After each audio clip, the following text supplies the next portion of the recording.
Some people have written the story of my life, representing as truth what in fact derives from ignorance, error, or envy. But they cannot shake the truth from its place.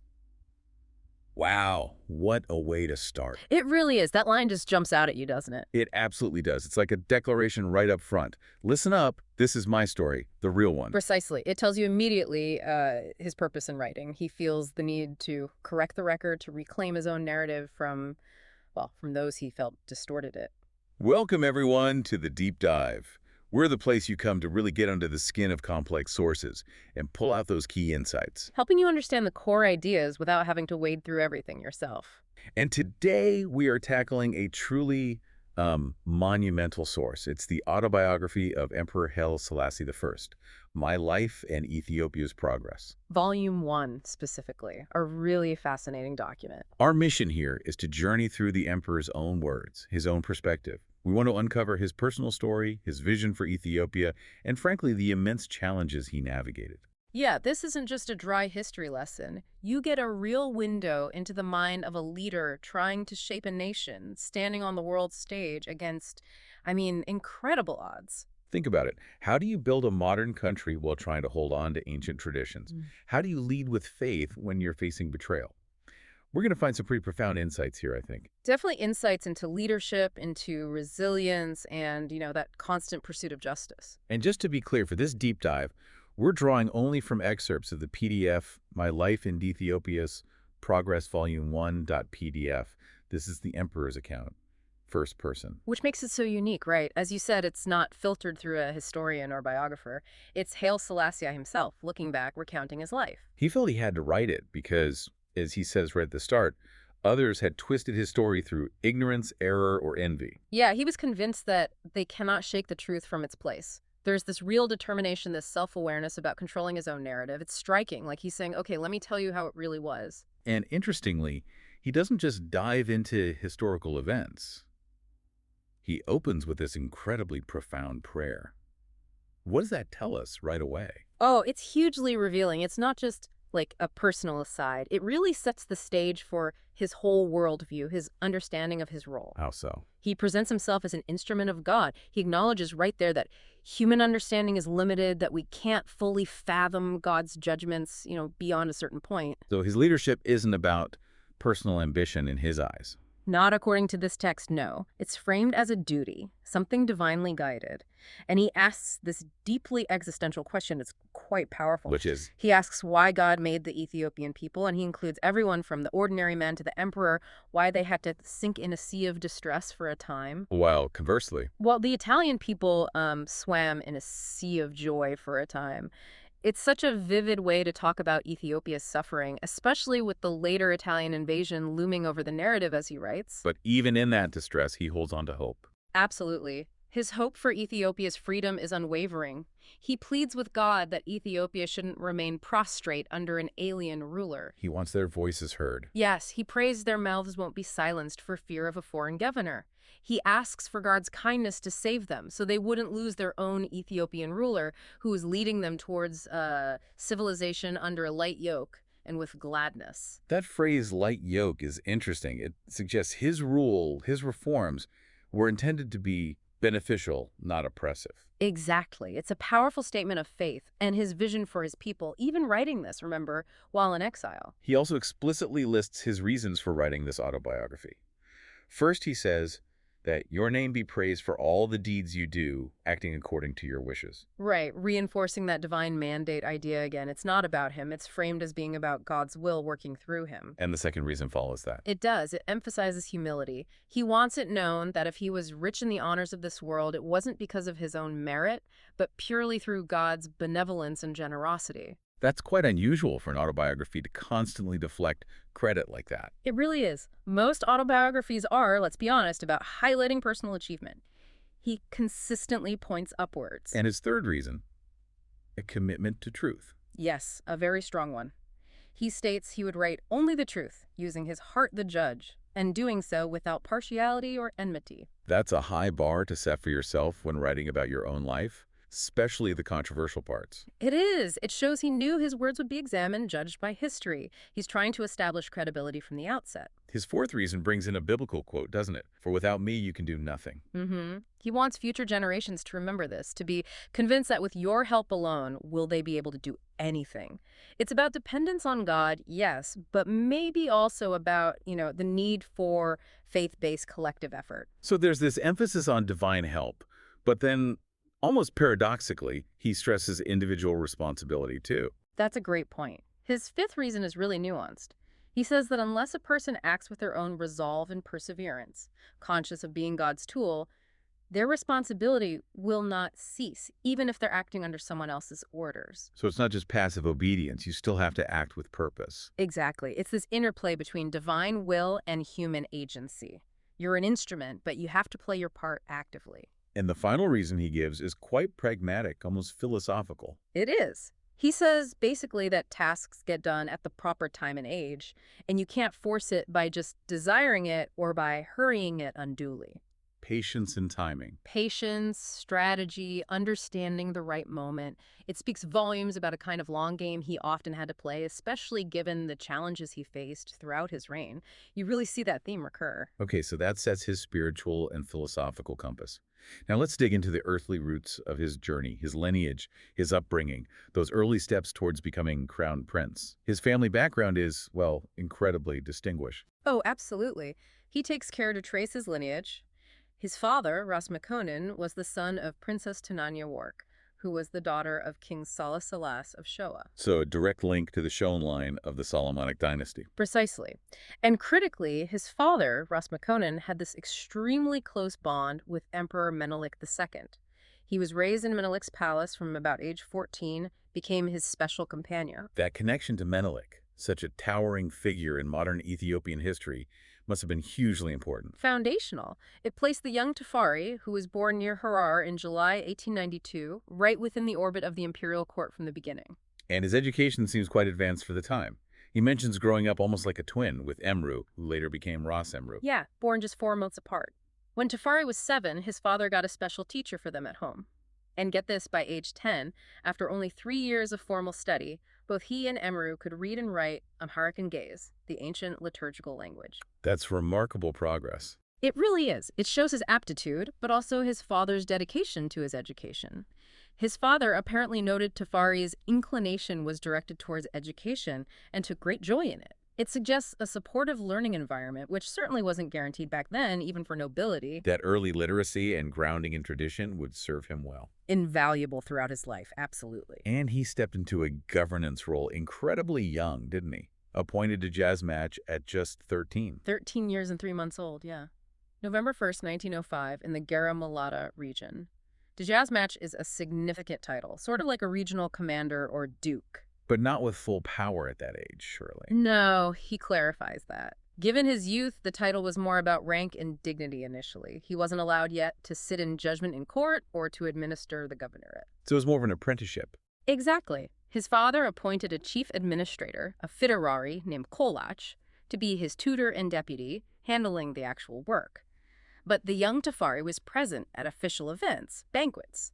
He says he felt a sense of joyful pride in his youthful spirit when he completed tasks, learning the ropes. He shares a sweet little story about that time, about asking his father for dinner. Oh yeah, that's quite charming, isn't it? Instead of just saying, "It's dinner time," he'd go into his father's chamber and say something like, "Meal time has come, so please let it be your wish for dinner to be brought in." Very formal and respectful for a young boy. Right. And his father would apparently order the meal immediately, specifically with a view to pleasing me, and would praise him for it. It gives you a glimpse of the affection there, the respect. And it perhaps reflects on his father's leadership style, too. I think so. He describes Ras as commanding both love and fear. He punished impartially when needed, but then a few days later he'd send gifts, livestock, honey, butter, money to the homes of those he punished. Softening the blow, showing it wasn't personal cruelty. Exactly. He wanted to ensure there was nothing of actual cruelty in him. That balance of justice and kindness must have made a real impression on the young Tafari observing his father. But this early period wasn't all smooth sailing. His father's death in 1906 was a huge blow, personally and nationally. A profound loss. Emperor Menelik organized a massive memorial banquet in Addis Ababa. The public grief was immense. He quotes a dirge composed then. Yeah. The telephonist, when he announced his death, was wrong. It is not McConnell, but the poor who died. That tells you how deeply respected Roth McConnell was, seen as a protector of the common people. After the mourning, his father's troops escorted him back to camp. The sheer size of that escort caused a stir. It did. People were astonished, apparently stopping to watch. It sparked rumors that maybe Emperor Menelik would give him the governorship of Harar, his father's region, even though he was still very young. But Empress Taitu had other ideas. She was a major power player at court. Very much so. He describes her as strong-willed and an expert in the art of ruling. She apparently maneuvered politically to block him from getting Harar immediately, likely consolidating her own influence. His brother, Dejazmach Yelma, got Harar instead, and Tafari was assigned governorships elsewhere, first Salali, then part of Sidamo. It shows the complex court politics he had to navigate early on. Yet there was this incident with a discovery at Dabro Libanos Church, a ring and gold piece that reached the emperor through him. That was seen as auspicious. Yes, as a sign of great good fortune, maybe divine favor. And despite these provincial appointments, he didn't just disappear to the countryside. No, he stayed close to the center of power. Right. He spent 8 months at the Addis Ababa Palace, attending court all day, every day. A deliberate strategy to stay visible, to learn from Emperor Menelik directly. He even enrolled briefly in Menelik's school for foreign languages. Always learning, always observing. Seems so. And he made a crucial decision during this time, refusing to join a conspiracy against Empress Taitu. That must have been risky, opposing powerful figures. Very. It earned him enemies among the conspirators, he says, but it showed his political judgment, his loyalty, and maybe his understanding of the dangers of factionalism. And eventually, he did get the Harar governorship in 1910. Yes, and interestingly, he notes it was with Empress Taitu's help. It shows how alliances could shift and how his own standing was growing. He admired her regal qualities, even while navigating the plots against her. It was a real education in power dynamics. Okay, so he's navigated these early challenges, secured a key governorship. Now we move into Section 3, where he really starts to leave his mark, focusing on forging a modern nation through significant reforms. Right. This is where you see his vision start to take concrete shape. And personally, a key event is his marriage in 1911 at age 20 to Weizaro Manan, who would become empress. How does he describe her? As purely good, someone he shared both joy as well as sadness with. Though he does add a poignant note about an initial year of happiness that then began to change into sadness, maybe hinting at the tough times ahead. Beyond the personal, his focus shifts very quickly to administration and reform. He notes that before 1916, ministers existed but lacked clear duties or even proper offices. Yeah, it sounds like a fairly informal system. From 1920 onwards, he really worked to straighten out government operations. He imported regulations, built offices, assigned foreign advisors. It's the beginning of building a modern bureaucracy. And his judicial reforms were particularly striking, weren't they? Especially the move away from some very harsh traditional punishments. Absolutely. This was a major humanitarian step for the time. From 1921, he improved courts with written regulations.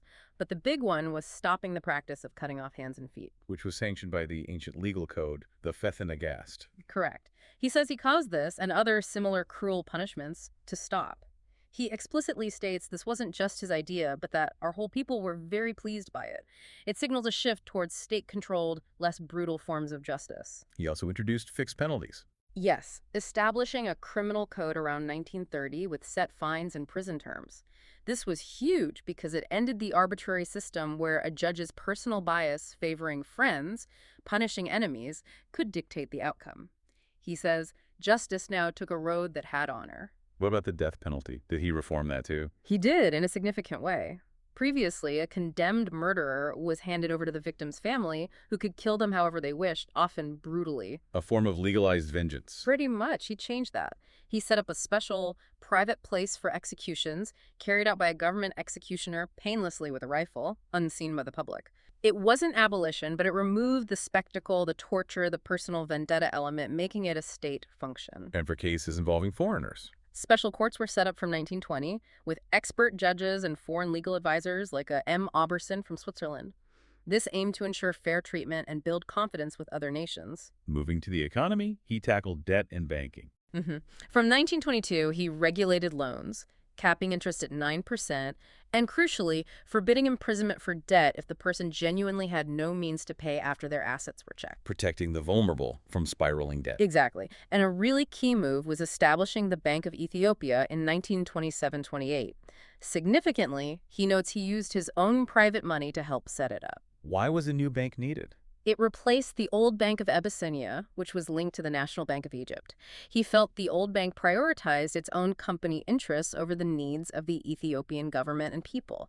The new bank was a major step towards national economic control and sovereignty. Infrastructure saw huge changes too.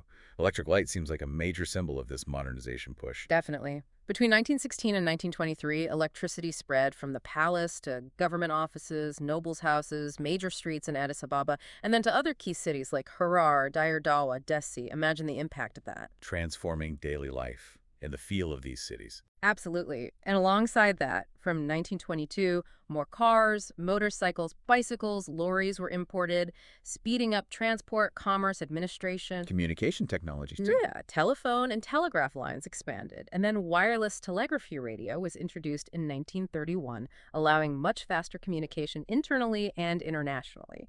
He notes how vital this became later during the war with Italy. And roads, essential for connecting a vast country. He started road maintenance and construction projects from 1925, linking Addis Ababa outwards in all directions, cutting travel times, making governance and trade easier. These are really the building blocks of a modern state. He also turned his attention to the military and education. Recognizing their importance, yes.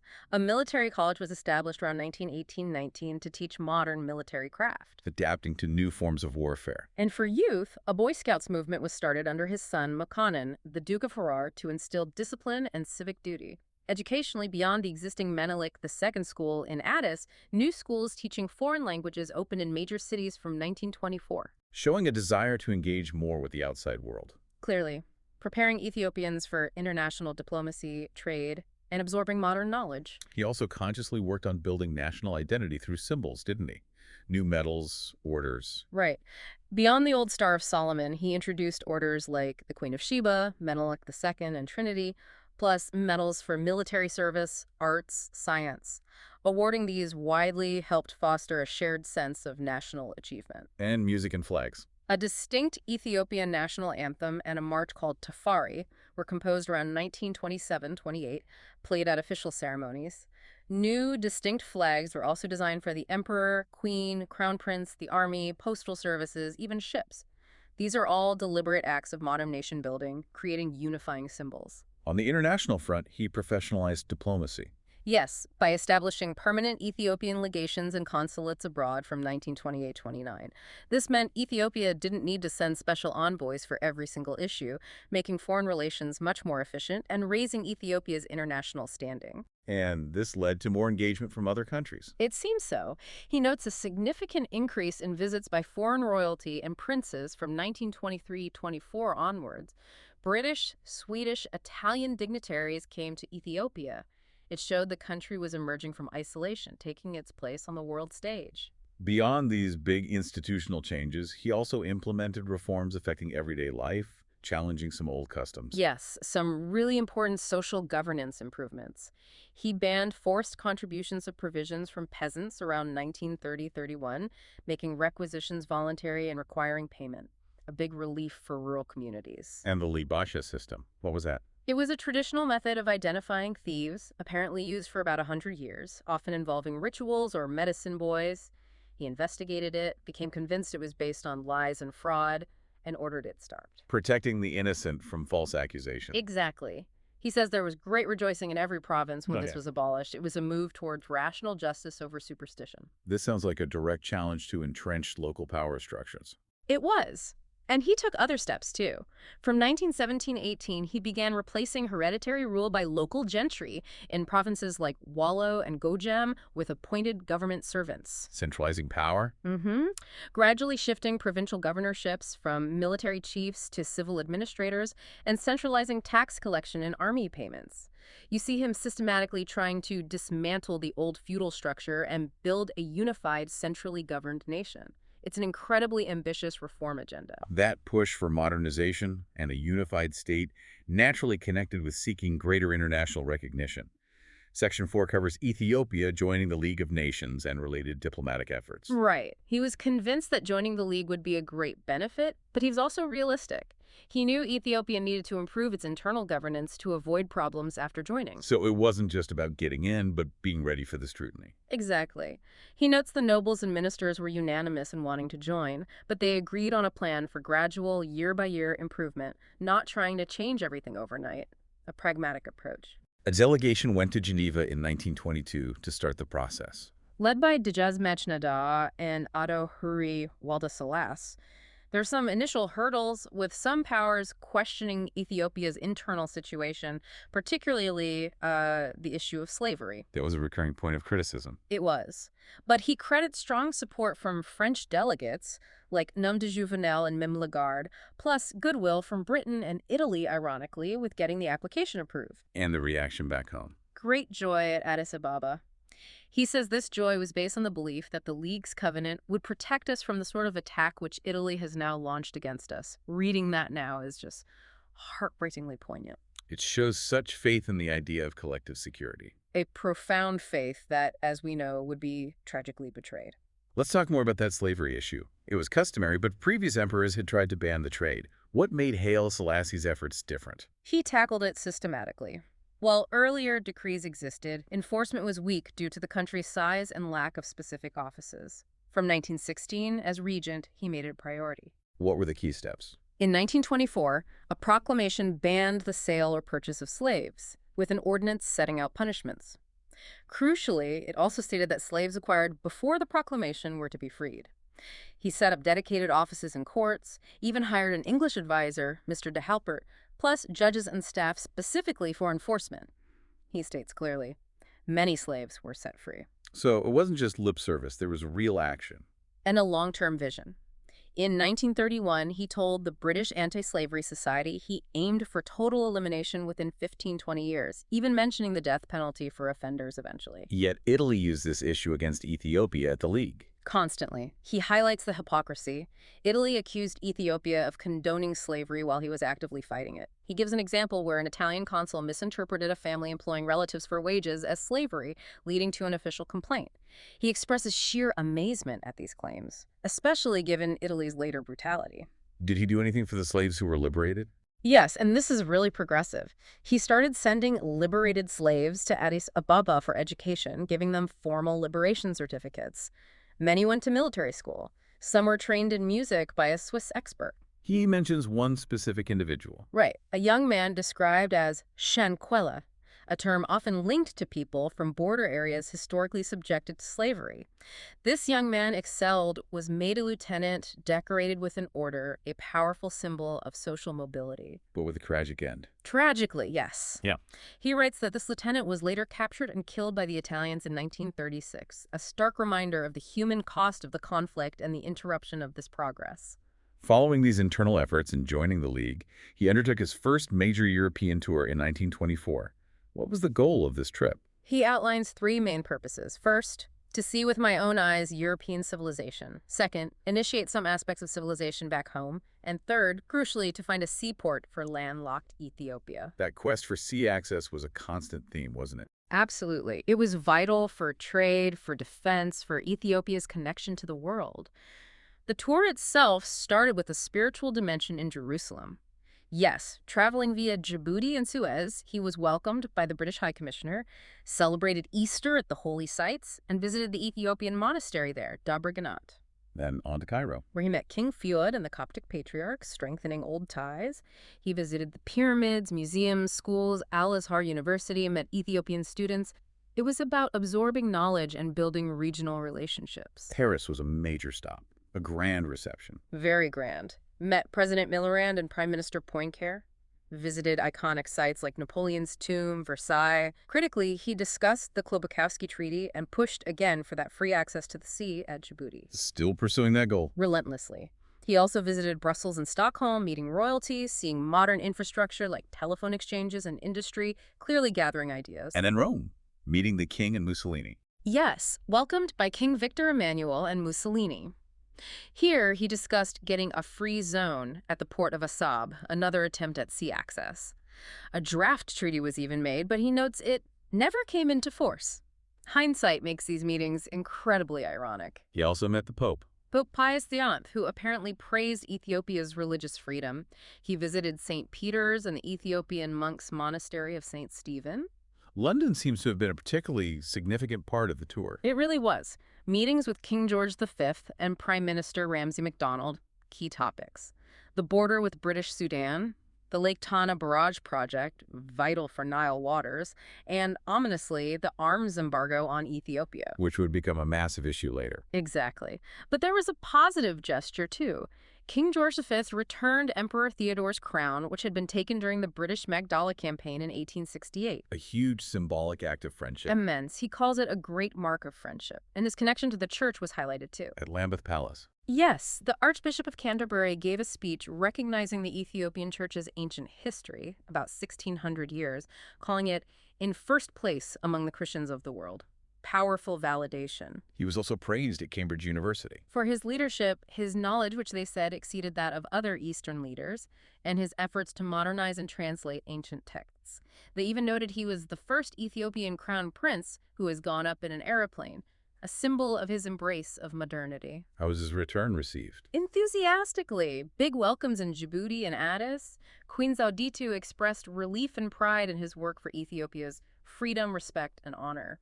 The tour really put Ethiopia on the map internationally. But even as he built this international profile and pushed reforms, Section 5 shows that internal power struggles were a constant, dangerous reality. The conflict with Ieyasu seems central. It was a major source of instability early in his regency. He says the rancor started after Iyasu's guardian died, leaving the young successor to Emperor Menelik open to influence from worthless men seeking profit. Iyasu's behavior became erratic. Very. Roaming provinces, reportedly killing people, ignoring advice from established nobles. There were accusations he was deliberately trying to undermine Menelik's nobles and elevate commoners loyal only to him. Undermining the whole Solomonic structure. That was the fear. He even secretly investigated Tafari and Harar, asking peasants if Tafari had wronged them, suggesting deep suspicion. This was despite a supposed covenant or oath they'd taken not to challenge each other. Iyasu broke it by dismissing Tafari from Harar. The charges laid against Iyasu in September 1916, leading to his deposition, were incredibly serious. What were they?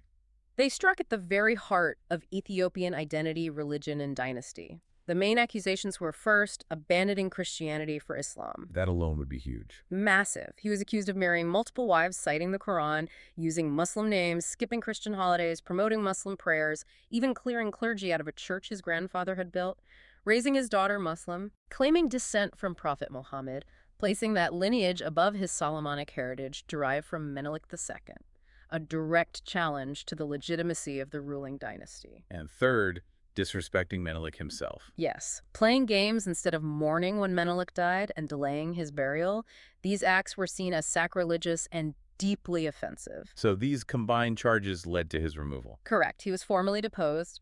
Queen Zauditu was crowned empress, and Tafari Makonnen was appointed crown prince and regent plenipotentiary, a seismic shift in power. But Iyasu's father, Negus Mikael of Wallo, didn't accept this. No, he mobilized his formidable army to restore his son. The nobles and ministers in Addis Ababa appealed to him, warning that Iyasu's actions were destroying the Christian faith and risked foreign intervention. But Mikael pressed on. He did. He refused to turn back, leading to the Battle of Segal. Mikael was defeated and captured. It underscores the fragility of unity and the ever-present threat of civil war. Even with Iyasu and Mikael dealt with, Haile Selassie, as regent, faced challenges from within Empress Zauditu's own circle. Yes, he mentions an initial period of amity and concord, where she treated him almost like a son. But after about a year, he says, self-serving individuals tried to drive a wedge between them. How? Using his reforms against him. Exactly. Spreading propaganda. He gives the example of an airplane he bought from France. They claimed it was secretly intended to destroy by plane the entire Queen's party. Pure fear-mongering against modernization. Did this affect his policies? He notes encountering great trouble in setting free the slaves, suggesting resistance from traditionalists who likely influenced the empress at times. However, he also credits other nobles, like Ras Kassa, with supporting his plans and convincing Zauditu of their benefits. It wasn't a monolithic opposition. Then came the Ras Whale Rebellion in 1930, and he points a finger directly at Italian interference. He's very clear about this. Ras, who was related to the late Empress Taitu, was incited by Italian propaganda playing on fears about modernization. What was the Italian line? They argued that Tafari's European civilization push meant freedom of religion, which they twisted to suggest would weaken orthodoxy and boost Catholicism. More pointedly, they focused on the abolition of slavery, claiming it would ruin the nobility, asking how lords could live if they couldn't rely on unpaid labor. Appealing directly to the economic self-interest of the feudal class. Precisely. They promised Gugsa arms and kingship if he rebelled. Gugsa's own proclamation railed against abandoning slavery and accused the government of forcing people to eat meat of donkeys and dogs, a bizarre, derogatory swipe at changing customs. The rebellion failed. Yes, Gugsa was defeated and killed. Haile Selassie also makes a point to refute the rumor, spread by Italians, he implies, that Empress Zauditu died from shock upon hearing the news. He states she died before learning of Gugsa's fate. Another internal threat came from Ras Haile of Godsham. Yes, another powerful regional figure also connected to Empress Taitu by marriage. He was overly friendly with the Italians, hosting their agents, disguised as doctors or traders. Italy tried to entice him too, offering to make him king of Gojam and bagged meter. Classic divide and rule tactics by Italy. Textbook. Ras Haile later got involved in helping Ieyasu escape from confinement, a clear act of treason. He eventually confessed, saying, "Satan misled me," had his death sentence commuted, and was imprisoned. These constant internal plots, often fanned by external powers, show the immense difficulty of consolidating central authority. Despite these treacherous internal currents, Haile Selassie I successfully consolidated his power, culminating in his coronation and the landmark 1931 Constitution. Section 6 covers this ascent. Right. By 1928, after years effectively running the country as regent, there was consensus among the establishment nobles, ministers, army chiefs that he should formally become king or negus. Why them? The reasoning given was to strengthen his authority, particularly against disruptive elements, worthless common people causing upheaval, is the phrase used. Empress Zauditu agreed, leading to celebrations. And the ceremony itself. Held on October 7, 1928. Significantly, Empress Zauditu herself placed the crown on his head. Foreign dignitaries attended, including governors from neighboring British, French, and Italian colonies, a clear signal of his recognized power. Then came the full imperial coronation in 1930. After Empress Zauditu's death, he made a deliberate choice to delay it. Yes, for 7 months until November 2nd, 1930. This broke with tradition where coronations were usually swift. His reason was purely strategic to turn it into a major international event. Inviting the world. Pretty much. Invitations went out to the crowned heads and presidents of Europe, America, Asia, Egypt. He mentions the kings of England, Italy, Japan, Belgium, Sweden, the Queen of Holland, presidents of France, USA, Germany, Turkey, Greece. He even notes Poland sent an envoy out of goodwill despite no formal treaty, a gesture he deeply appreciated. What did the delay allow? Time to prepare Addis Ababa, fixing streets, installing more electric lights, preparing magnificent imperial vestments. It was about showcasing Ethiopia as a modern, organized, sovereign nation ready to engage with the world on an equal footing. A huge statement. And arguably the most lasting legacy of this period, the 1931 Constitution. What drove him to introduce it? He says it was a long-held ambition dating back to his regency. He wanted to establish rule based on law, not just personal decree. He wanted to leave a legal framework for his successors and, importantly, bring the people into partnership in government. His European tour clearly influenced this. How was it drafted? Carefully. He studied various foreign constitutions. He selected a committee of experts, some with international experience, others deeply knowledgeable about Ethiopian tradition and history, trying to blend external models with internal realities. But the drafting wasn't smooth. There's a major debate reflecting that old tension. Feudalism versus centralized modernity. A fundamental clash, yes. The traditional nobles pushed hard for hereditary governorships to remain, preserving their regional power bases and the existing social hierarchy. Keep the land, keep the power, pass it down. And the counter-argument Came from the ministers and government officials. They strongly opposed hereditary roles, arguing it would block the rise of a new generation educated and appointed based on merit. They wanted a centralized system where qualifications mattered more than birthright. Where did the emperor stand? He clearly favored the modernizing view. He mentions Ras Emru was the only major noble who sided with the ministers, showing the split. Haile Selassie acted as the arbiter, guiding the process towards the final document reflecting his vision. The promulgation itself in 1931 was a major state occasion. What key principles did he emphasize in his speech? It was a very significant speech. He framed the Constitution as an enduring deed to thank God, a way to benefit the majority, and establish that legal framework. Core principles included safeguarding Ethiopia's unity above all individual interests serve the community. Moving beyond old ways. Explicitly, moving beyond ancient isolated customs to a higher level of civilization, bringing people into partnership with the emperor, not just subjects, but participants.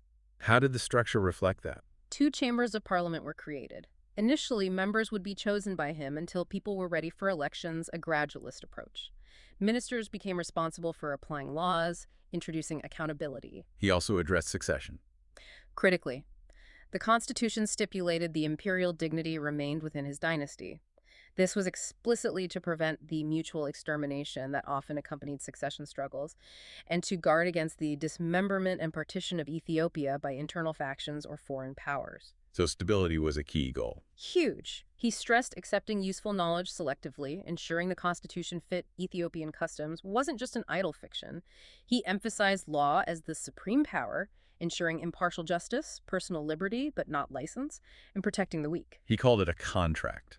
Yes, a contract or covenant between emperor and people. He acknowledged it couldn't be implemented overnight, asking for patience. His ultimate vision, to raise Ethiopia to the high level which the civilized nations have attained, a truly transformative goal. But this period of nation building and hope was tragically cut short. Section 7 deals with the Italian aggression, a time of profound betrayal and unimaginable suffering. It's a stark shift in the narrative. He highlights Italy's astonishing duplicity. They constantly accused Ethiopia of disunity at the League, yet simultaneously their agents were actively working inside Ethiopia to create division and undermine his government. A deliberate campaign of destabilization. Absolutely.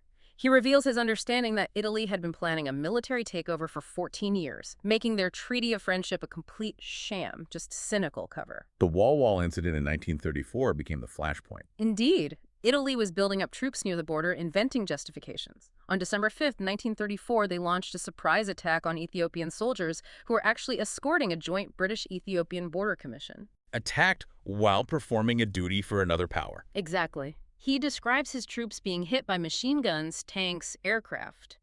Ethiopia immediately appealed to the League for peaceful arbitration. Italy refused, demanding Ethiopia simply submit to its demands without investigation. His response showed his faith in international law, didn't it? Completely. He stated Ethiopia would accept a fair judgment even if found guilty, believing submission to an impartial tribunal was honorable. He truly believed the system would work. But while Ethiopia pursued peace, Italy actively worked to prevent them from defending themselves. This was incredibly cynical and damaging. Italy persuaded other countries to enforce an arms embargo against Ethiopia. Ethiopia had no arms factories. Italy had many. He calls this situation something that astonished all who heard of it. It crippled their ability to resist. Critically, he gives a specific example of arms Ethiopia had legally purchased being blocked by the French governor in Djibouti.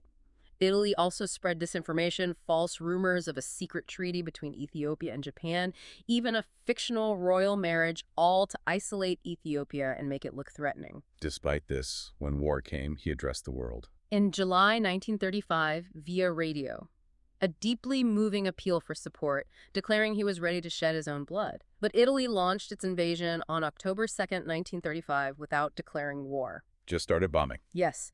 Airplanes crossed the border, bombed Adwa and other towns, killing civilians, old men, children, women, priests, burning churches. He contrasts this with the civilized world's custom of declaring war, calling Italy's actions barbaric and shameful. And then came the poison gas. He describes this in horrifying detail. It's chilling. Initially, tear gas, which his troops learned to counter somewhat, but then Italy unleashed widespread use of Iberite mustard gas. How was it deployed? Sprayed from aircraft, sometimes 9, 15, even 18 planes at once, falling like a fine rain, bringing death.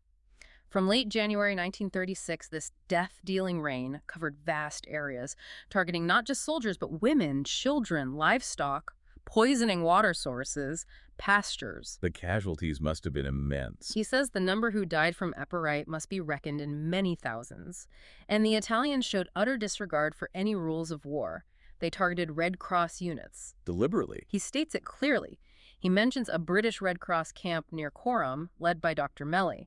The Italians saw the Red Cross emblem and bombed them with audacity, destroying supplies, burying the wounded, a blatant war crime. It sounds like a strategy of terror, not just military engagement. Absolutely. Bombing forests where people hid, bombing rural areas, killing cattle, all aimed at breaking the spirit of the population. They even bombed churches on Sundays during Mass, burning ancient manuscripts. He questions how Italy could claim to be Christian while doing this. Amidst this horror, how did the Ethiopians resist? With incredible courage, but they were hopelessly outgunned. Many soldiers had rifles over 40 years old. Only about 10% had modern Mausers. Their traditional tactic of charging into close-quarters sword fights, while brave, was devastating against machine guns. Yet they still fought hard. Fiercely. He mentions battles in Shire and Tambian, where forces under commanders like Ras Seum, Ras Kassa, and Ras Emru managed to capture Italian equipment, showing their tenacity. And the emperor himself was leading. Yes, he acted as commander-in-chief, personally fighting and leading.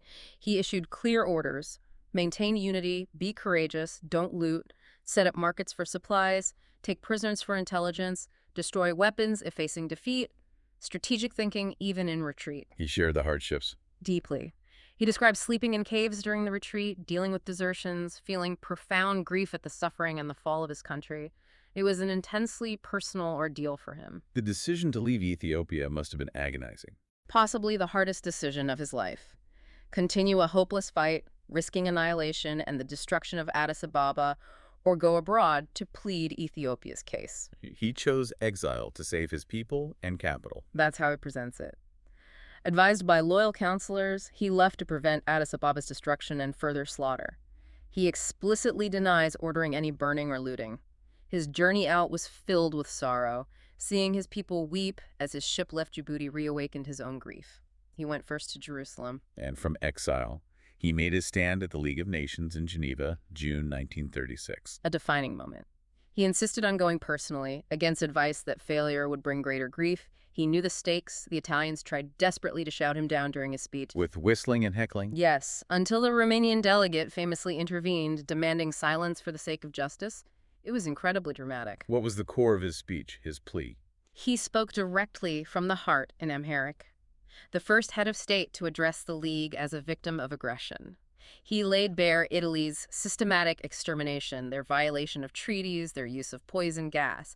He argued it wasn't just about Ethiopia. Exactly. He argued that defending Ethiopia meant defending collective security for all small nations. He warned them directly, "It is us today, it will be you tomorrow." He condemned the arms embargo, the lack of financial support. And his reaction to the proposal to lift sanctions on Italy? Utter sorrow. He saw it as the League abandoning Ethiopia, abandoning its own principles. He ended with that powerful, haunting question to the assembly. What are you willing to do for Ethiopia? What answer am I to take back to my people? An unforgettable appeal to the world's conscience. It truly is an incredible journey through his own words. From that opening prayer, that sense of divine mission, through the tireless modernization efforts, the internal struggles, to that valiant but tragic resistance against Italy, and finally that powerful plea in Geneva. The autobiography gives you such an intimate perspective. You see the leader trying to balance tradition and modernity, faith and politics, nation building and diplomacy, all under immense pressure, both internal and external. His resilience is just remarkable. It's more than just one man's story, isn't it? It encapsulates so much about the struggle for independence, the complexities of leadership, and that enduring quest for justice on a world stage that often seems indifferent. Absolutely. He was constantly striving, according to his own account, to uplift his people through law, education, moral principle, even when facing the absolute worst of modern warfare and international betrayal. And as we wrap up this deep dive, reflecting on Haile Selassie's life as he presented it here, his unwavering commitment to international law, his deep faith even when confronted by such brutality, it really makes you think, doesn't it? It certainly does. What does his experience tell us about the real meaning of progress or civilization when powerful nations act with impunity? How did his faith sustain him? And perhaps for us, how do we navigate a world still facing similar challenges of injustice and conflict? How do we discern truth as he tried to present it and stand for principle in our own lives? His words, written from exile, definitely leave you with a lot to consider about the enduring power of truth, principle, and maybe faith against overwhelming force. A challenge to think about our own responsibilities.